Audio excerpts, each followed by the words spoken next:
I want to welcome everyone for joining in tonight. This is fun. Now, sharing about pendulum testing, whether it's muscle testing, dowsing, using a stick, just testing and working with energy is so darn exciting.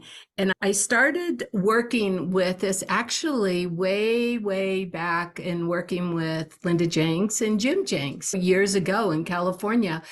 And that was the era that I started working, feeling energy. But I want to back that up even further in fourth grade. And I was sharing this with Orrin, which he may be on the call. I was sharing this with Orrin that in fourth grade, I was always so bored in school, by the way, just didn't relate. And I had other things to think about, not other things to do. So it was in a math class. I do remember that. I had a pencil and I just took a string on a pencil, tied it, and I decided just hold it up. And I'm like, and then I held it over my hand and I really felt a lot of energy. Oh my gosh. And then I started talking and asking different questions. I started saying different feelings. And then I could tell the difference. It even got stronger when I went over my kneecaps. I found that interesting. And over the kneecaps, do you know that is your strongest magnetism almost on your body?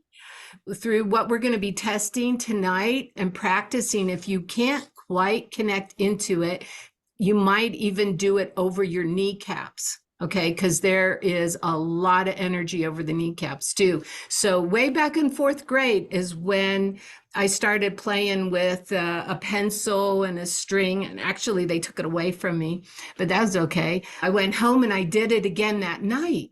And I'm like, this is so cool, this energy. Then years later, after learning the iridology, after starting to work with the herbs in the body, when someone shared that with me, showed me, I could just really feel that experience. And since then, and we're going to teach you some real important basics about pendulum testing that you definitely want to get. It's going to help to make sure you're getting accurate information. I would use it for, do I go on a trip? And then we're going to talk about how to use it, when to use it, why to use it. And then I would say, ask different questions. Did I feel sick from this food? It's endless what you can do with it, using it in the right way. Joe uses hers a lot. Actually, we were at the Denver Gems show. I don't know how many we bought. I don't know, 30. It's a lot of pendulums, okay? And the idea of being able to teach and share this is really important. And I want to mention, because there are so many hidden poisons in our foods today, in our water, in different plants, even organic stuff that we buy, you're going to want to know how to test what you're buying, what you're eating. You really want to know that today more than ever, because there's so many poisons and chemicals that we don't see that's in food. I think I'll mention just really briefly, and Joe could help keep me here on track because we both like to talk a lot, Joe. Okay. Bragg's apple cider vinegar. A number of you have heard about the Bragg's apple cider vinegar. That's been around for years. A few weeks ago was bought by somebody who's related to somebody who puts the peel on some of the fruits and the vegetables. And in the future, from them buying the company, that brand no longer is considered healthy for people to take because of what apples they're using. And this is really good to know. Test it yourself. And that's what you want to do. You want to test. That's a good example of your Bragg's apple cider vinegar before you buy it. And you'll be able to test. You'll be able to see the difference between the old one which was absolutely so pure, and then the new one that's coming out. So that's an example. So Joe, These are how gimmicks. about sharing some of your nuggets here too? I started pendulum testing many lives ago, according to people who have done readings for me. Every time I've had a reading, I've been told at some point by all these different people that I was a shaman or a water seeker or something. And when I was a kid, similar to you, and I think I was probably about the same, I want to say it was third grade, because we used to go on these crazy wild bike adventures. And I remember at one point I forget how far we were, and no kid carried water bottles or anything at that point. And it was hot, and this is back east. And I just remember thinking we were so thirsty. And I just said, I know where there's water. And my friends were like, how do you know? And I said, just watch, just follow me. And without thinking of it, we were off on our bikes where they have these wild mulberry bushes. I don't know if you know what those are. Back east, they're a big thing, like a cross between a blackberry and a raspberry. And we had been eating a bunch of those, which is why we needed some. And I just picked up a stick and I just said, watch, it's going to take us right to the water. And I don't know where I would have heard that or seen that. And so we got on the bikes, and I literally just had my stick on my handlebars. I had one of those crazy with a banana seat and the whole bit, and just pretended like the sticks were guiding me somehow, just like you. There's some weird serendipity. And we found a spring and we were drinking. It was the best tasting water. And so that seems to be my first thing. Because then when years later, when I had that one reading and I told this gal this, she goes, oh yeah, that's from your past life, because that's what you did for your tribe. You always knew where there was water, where to camp, where to move. And it was so interesting. So I think that's the thing that's so interesting with me with dowsing. Dowsing is not a mysterious thing. It's not magic. It's not woo-woo. It's not voodoo. It's literally you tapping into your higher source. So some people will say it's you, your heart center, tapping into your higher self and getting the monkey mind out of the way, because that's where all of our chatter and our self-doubt is. Other people say it's your heart talking to your higher source, as in your source, your guardian angels, whatever you deem to be your God or universe, etc. That therefore, because of universal law, there's no evil involved. There's no, you have to worry about opening yourself up. You're not having somebody else give you the answers. You're simply, you have that inner knowing, just like I somehow did at 8 years old with the water. And all you do is get rid of the self-doubt in a sense, and get rid of the other piece and connect into that. And that's why I think I love it. And I used to use it all the time when I was doing readings, or people for choosing crystals. When I was doing chakra balancing, I use a pendulum to determine how open the chakras are. I use it for everything. And then, like I said, or a different form of muscle testing too. All forms of dowsing or that kind of divination. I'm not talking even tarot cards or anything else. I'm talking about something where it's just you and your being, or one simple tool or a stick or a string on a pencil or a feather or anything else, tapping into that. And that's why I think it's amazing, because it just shows really what we're capable of doing if we get out of our own way. Yep.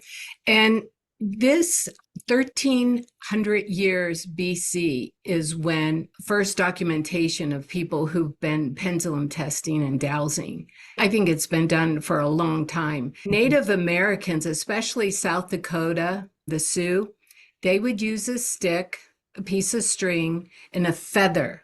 They'd use a feather on each end of the stick.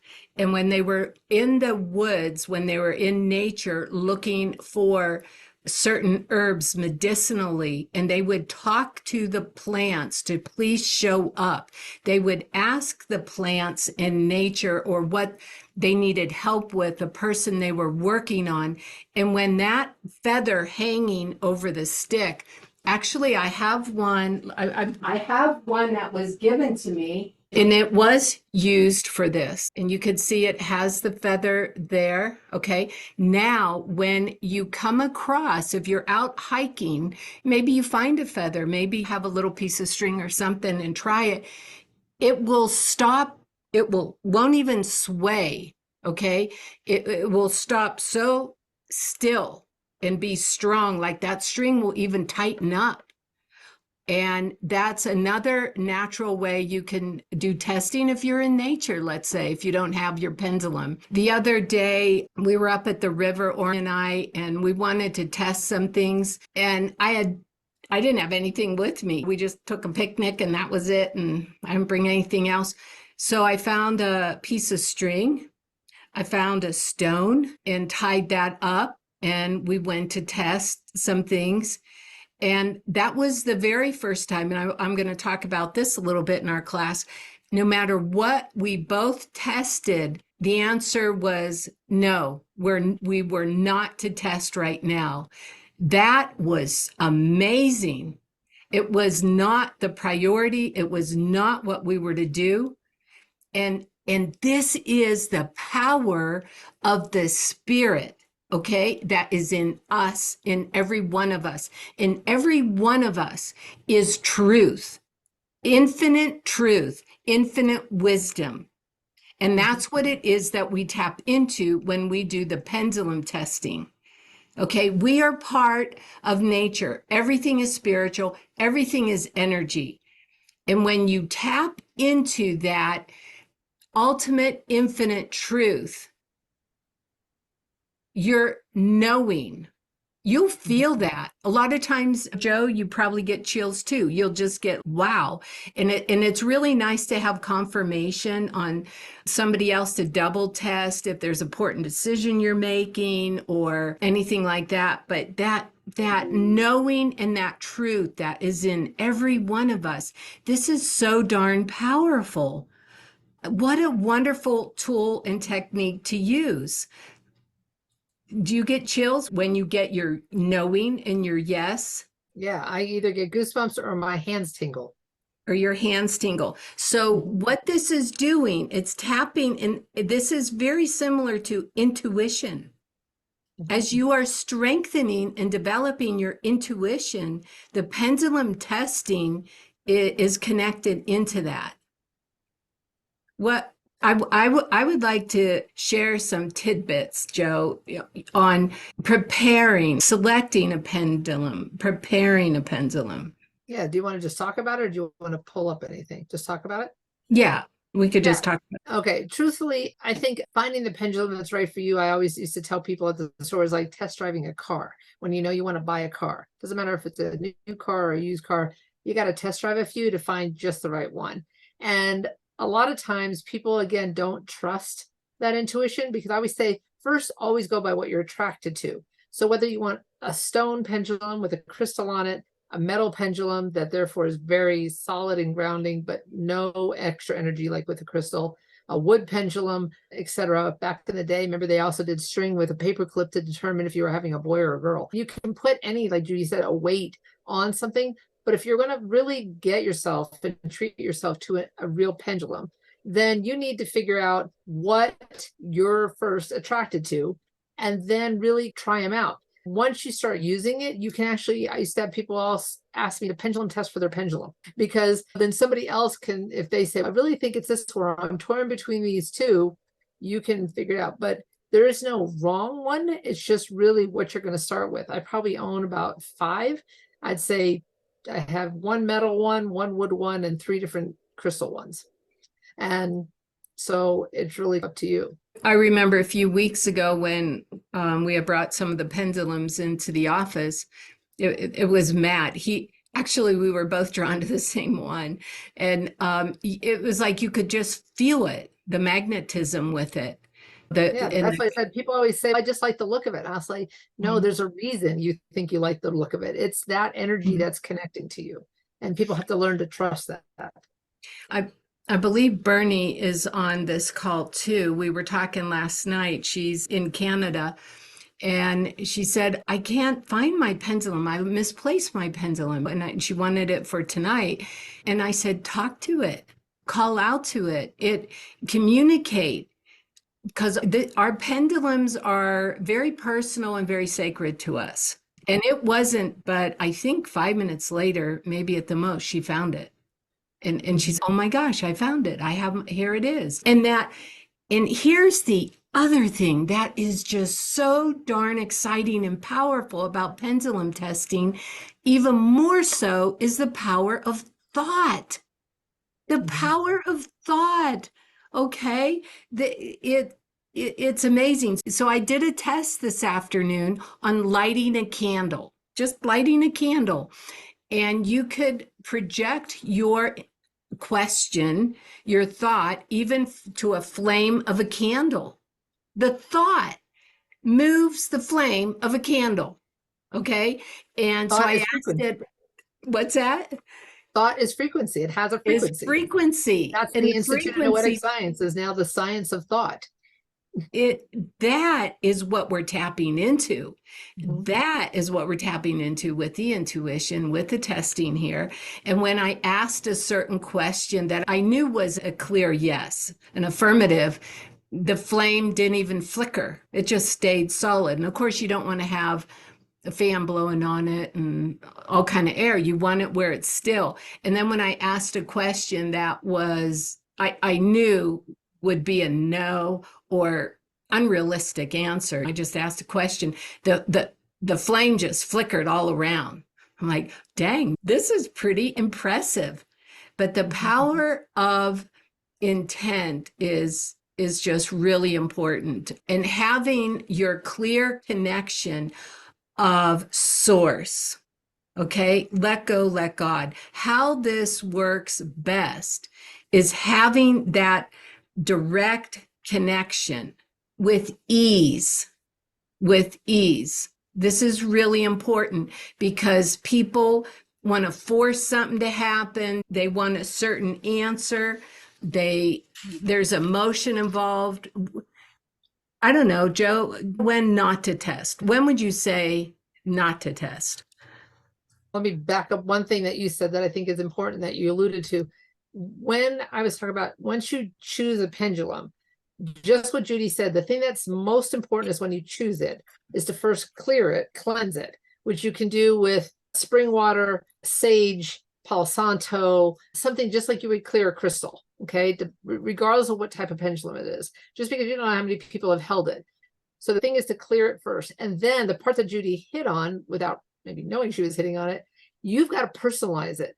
You charge it with your energy, your intention. They say to hold it in both hands and or put it by your heart and sit there with it, whether you're just sitting and putting that intent, whether you're talking to your spirit guide, your guardian angel, whatever you deem to be God, anything else, and just say, let this be an instrument of goodness, of and of truth, of my inner knowing, something that there's no magical words, whatever it is, to where you're now connected to that intent, that energy is there. So just like when Bernie was able to call out to it, because I've done that before. In fact, pendulums are great for finding lost things themselves, but even finding your pendulum it's almost like it has a little homing device on it. Then once it's connected to you energetically, because we have our own frequency, then you can do it.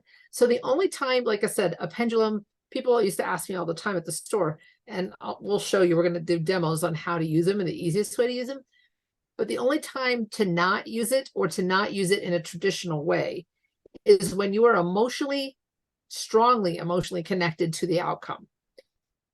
If you are, you can get to the point where because of your energetic intention, you could push it. It's called. It's like you could try to influence the pendulum. Usually it'll go ballistic, and even like the flame, it'll tell you're doing this. So it's not going to give you your yes or your no, but you can do it. So then there are ways to get around that. But I'm going to leave that for a minute until we get into how to use them.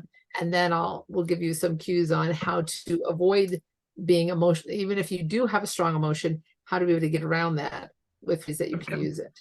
That I like that.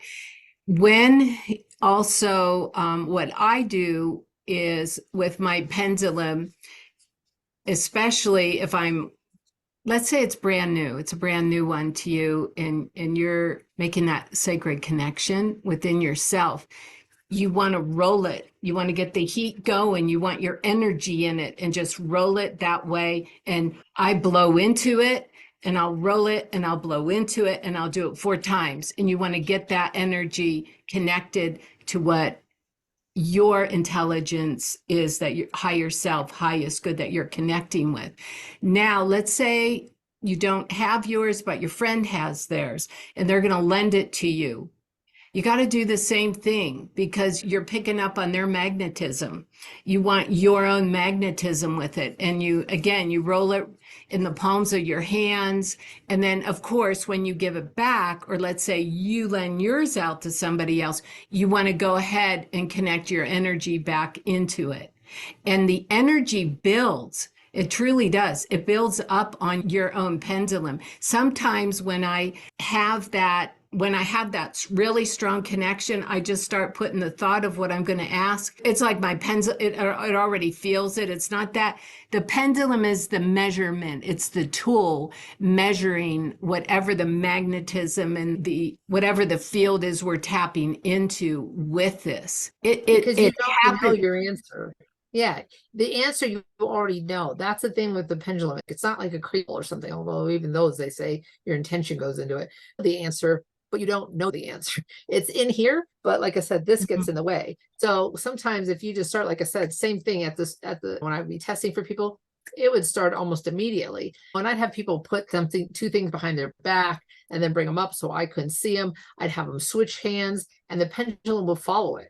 And that blows their mind. Then they're sold. They're like, okay, I get this. So there is a lot. It's funny you bring up about sharing them. Some people in the pendulum world will say it's like a toothbrush and you should share it because even though you'll clean it really good, there's still some remnant of whatever on it and it's hard. So really, I think it is important if you really want to start using a pendulum or dowsing and having that test, especially when Judy starts talking about some of the ways to use it with health and foods or whatever else, treat yourself to one. They're not that expensive. They're a cool, like I said, an extension. You get to choose a personal thing that's you because it is something that whether you're sharing, you can make one, you could do a homemade one like we talked about, but there is something to be said about that as opposed to loaning them back and forth because like I said, at the store, the person who I learned from said, yeah, don't share a pendulum unless you want to share your toothbrush with somebody. So I guess it depends on you and who the other person is. If you're willing to share your toothbrush with them, then I guess you could share your pendulum. But Yeah. So a number of you may already have your own. Okay. And if you don't, we have a lot here that we could share and sell, and also adorable little pouches to put them in that you could keep with you. So and then Joe tests to make sure you get the right one that's for you. So that's a pretty specialty situation only for those doing the class here that we're going to do. And I think the next thing that I want to do is let's start to do some exercises around it. I'm going to tell you if this is what comes up periodically is people say, sometimes I get yes, sometimes I get no. And I ask the same question again. Sometimes I get yes, sometimes I get no. That's probably the biggest question that will come up with people. And this is why it's so important you establish your own divine connection and have faith in truth and faith in your soul of knowing and what you're connected with and what we're created from. The power isn't so much in the pendulum. It's not that.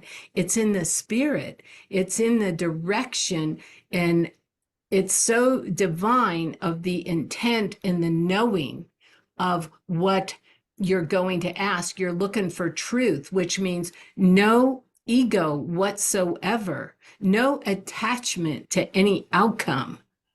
It's that, and the pendulum is the tool, then just showing us the energy, engaging whatever that will be.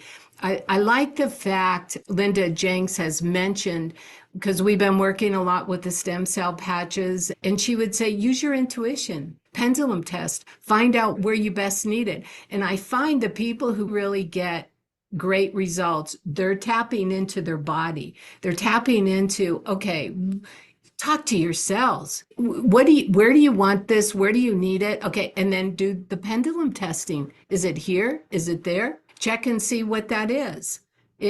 We're all individuals. Okay. Here's the thing. We're unique individuals. What I may test for me in the way I tested, what I need could be different than as if Diane's testing for her and where she needs to put something on her body or what she needs to buy. Or maybe a person is drawn to this kind of herb or something. I don't know. And this person wants to know, do I need amoxicillin? I don't know. I don't want to know, here's the thing, what it is for somebody else. That's important to tap into pendulum test with very clear focus and 100% detachment and ease into the truth. Yeah, you bring up a good point, because one of the things that's significant, people will ask, like I said, when somebody pendulum tests for you, what I tell them is picture the visual of we're sitting here with this tool, but it's like my higher self is talking to your higher self. And I'm going to ask always, the way I was taught is definitively, if you can phrase things in a yes or no, because that is an absolute truth, then, but phrase it in such a way, is this in my highest good? Will this serve Judy's highest good? So then my higher self is asking herself, will this serve her? And if you're always putting it in that place of the higher self, the ultimate truth, the knowing, then you're going to get your answer. And when I used to test, sometimes people would be choosing like between two specialty pendants to get or two special stones to get. At times, I remember several times they would hold them, and then you can put a pendulum also in between. Like you can put two different vitamins, anything. I'll give you a ton of different examples. And it would go to one, and they'd turn their hand over, and the one gal just looked at, she had this almost like shocked, sad face. And I said, well, what's the matter? And she said, I really like that one. She said, but it's the least expensive. And I said, okay. And so she said, but shouldn't I get the more expensive one? I said, I don't know. Why do you think you would need the more expensive one? Wouldn't you want to sell me the more expensive one? I said, if I'm pendulum testing and I'm asking which of these is in your highest good, my ego's out of it. Your ego definitely should be out of it. And a pocketbook and a bottom line is definitely out of it. It's what will serve your highest good. If that's the one, then that's the one. And she was so relieved. She almost started crying. The pendant, it was a pretty pendant, but it was like almost $60 or $65 less than the other one. But that was the one she needed. And so I told her, I said, do me a favor, put them behind your back again, change hands, and let's retest it. And it went to this other, sure enough, it was the same one. I said, that's what pendulum testing is. It's that what is serving your highest good. It's that inner knowing. You don't put your ego in it. You don't put something else into it, like a sale or a bottom line or whatever. And so that what you're asking for, when it's serving your highest good, it's going to give you your ultimate truth. So I think we could start going through the exercise of testing your yes, your no, and your neutral. Okay. If you're around a lot of electronics, or let's say you've been around a lot of electricity and your magnetism is a little low, your energy's a little low. And here's where, if some of you on the call want to do some testing with this, is fine. You take your left arm to the north, you stand up, your feet are apart, you take your left arm to the north, your right arm, hand facing south, and you just hold it there for 2 or 3 minutes. And that will increase the magnetism for you to test better. That's one thing. And if you have a hard time even after that, and you're getting just a neutral, there are a few more exercises that actually we're going to be teaching, and we'll share this towards the end, a more advanced workshop on this, because for people who want to get more specific with certain health conditions, foods, on, how to get to the core of where some issues are coming from. We'll be going through that. But for today, we want you to at least get your yes and your no. And so Joe could share a couple ideas how to do it. I'm going to also share another technique to get your yes, no, and what's neutral. The way I was taught was, I would say, pretty simplified way back when. And so once you pick a pendulum, and I have one of them, you hold it in between your thumb and your first finger, what I call your jumper cables of your dominant hand. Okay, so I'm right-handed. And then you're going to hold it for a minute over your palm just to connect it to your energy.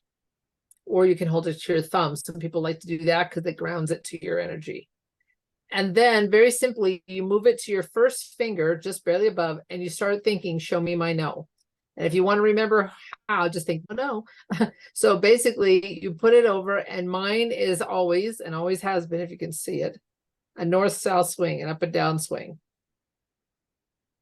And so you don't move. And then once you learn your no, you reground it or you re-neutralize it, but I'll just ground it. And I can feel it pulsing in my fingers.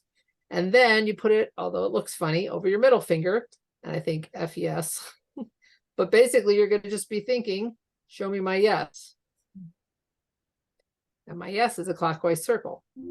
Once you learn your yes and your no, they never change, ever. You only have to do that once, but you have to be comfortable enough with it. Some people are so nervous, it just like shakes because there's that element of doubt. And I just tell them, close their eyes for a minute and just be thinking, show me my no, connect me to my, so I know. But then you can do anything. You can pick up a stone, you could pick up a vitamin, you could pick up a Bragg's bottle or whatever and say, is this something I should consume? Will this serve my highest good? And hold it over it and get a yes or no. If you're testing between things by yourself, you can put things in front of you. You can lay things out, whether it's 2, 3, whatever else, and then literally put your pendulum in front of you, in front of your heart center. And then you have the things in front of you and it'll go towards one or the other. Ultimately, using your yes and your no is your strongest because that's the easiest, most definitive. They say it's a definitive answer of connecting yes or no to your higher self or your highest good, something you need. Doing the other stuff you can get more into practice with as you go. Okay, so I'm going to just clearly go through what Joe just said, just so you know, to test your yes, the middle finger is the positive. Okay, that's where you want to get your yes. You want to, if it's hard to see it like here, but your middle finger, yeah, that's better, can get your positive. That's you're going to find out what your yes is. If you're testing for your first time right now, ease into it. It's really good to practice and get down your yes clearly by testing it with your middle finger. And why you want to use the 3 fingers. And of course, I learned from Hannah Kroger. She said, use the 3 fingers all the time. That's what she considers the Trinity. You want the middle finger, the index, and the thumb. Okay. And then to test, you go over the index finger, Joe was saying, that's your negative. Okay. And the thumb is the neutral. So it's really good if you're doing this for your first time, just go one at a time. Just even do one for the day. Practice it and feel the energy of what that is. And then, like Joe said, then that's it. That will be the rest of your life. That's your yes and your no, and your neutral as well. Is that clear? If you're worried about using what are called the primary meridians, and I like the idea with the Trinity, I've always just been told the jumper cables. I think that's the meditation thing, but I like the 3 too. But you can also do what's called, again, with that palm, is to learn your yes. Say something like Judy said earlier in the broadcast, something you know to be a truth. For instance, my name is, and then state your full name. So if I put it over my palm and I say, my name is Joanna Cheryl Yaromi, it will show me what my yes is because that is an ultimate truth. If I say my name is Judy Marie Tripper, it instantly stops and gives me a no. So if you're worried about, for some reason, connecting to your meridians, or some people feel whatever about doing that right away, you can also use your palm as and what are called statements of fact. If something you know to be a yes and to be a no, just like Judy did when she had her pencil and her string. That's another way to learn how to get your yes and your no, but it should still be the same thing. And then go back and try it with the 2 fingers. Because then once you're feeling like, oh, okay, this isn't whatever weird, you should get the same answer. So whatever you got as your yes should be with your middle finger, and then the no should be with the first finger. And I think it's real important to practice your yes, no, and what's neutral. I really do before you use it too much. Get your confidence building with tapping into your truth. Spirit Soul never lies. It never lies. And to be able, that's the biggest thing in testing, is being able to trust that. To trust that what we're connected with, what we're a part of, never lies. That is true. So when you get the yes, the no, and the neutral down, trust that. So there also, so back to what I was saying, if for some reason you test and it doesn't move, it just doesn't move. And that does happen with people. You want to take the left hand to the north, the right hand to the south, hold it there, hold the stretch there. And then if it's still staying neutral, what you're going to do is your left hand to the right side of your body, brush it down. Just start brushing it all the way down. And then take both hands with that leg, the hip, brush them both down, real brisk, real hard. And then do the other side down, same thing, and then brush it way down. You will increase your magnetism to be able to test again. And if some of you have questions after about that, just let me know. But that really starts clearing the fields, because to test well, you want the chakras open. Okay, when the chakras don't have enough energy, it's like a car putting along. Or do you ever meet some people you just want to wish they had an extension cord connected to them, and you want to plug it into the wall to give them some electricity? Or sometimes where we feel our electricity has gone down, we could stimulate it that way. And no doubt earthing and grounding could do it, but sometimes we're not in a situation to do that. But being able to use the direction north and south is a really great way to do that, and to brush the body briskly, fast. The other thing that ties into that's important, and Judy again hinted to it earlier, once you've made that pendulum connected to you, so you're doing all this after you've done that, where you've cleansed it, you've personalized it, or you've charged it with your energy, connected it with your higher self or your divine guides, then the thing that's interesting is always with a pendulum, keep it in what's called sacred space. And it could be any kind of pouch or any kind of thing. Never put it in a pocket by itself, or throw it in a purse or anything else, even because they say the pendulum then, it's anything that it's around. When it feels it's in its own sacred space, it's just almost like it's in a holding pattern just of your energy. And when you take it out, then it works for you. If not, your change, your keys, your whatever else is thrown into a bag, it'll absorb that. So always have it, whether you get a medicine bag, a small pouch of some sort, but where like I have 5 pendulums, they all have their own pouch. I don't even change pouches. That's like their home. So that's something too, because it comes back to that connection that you have. Mm-hmm.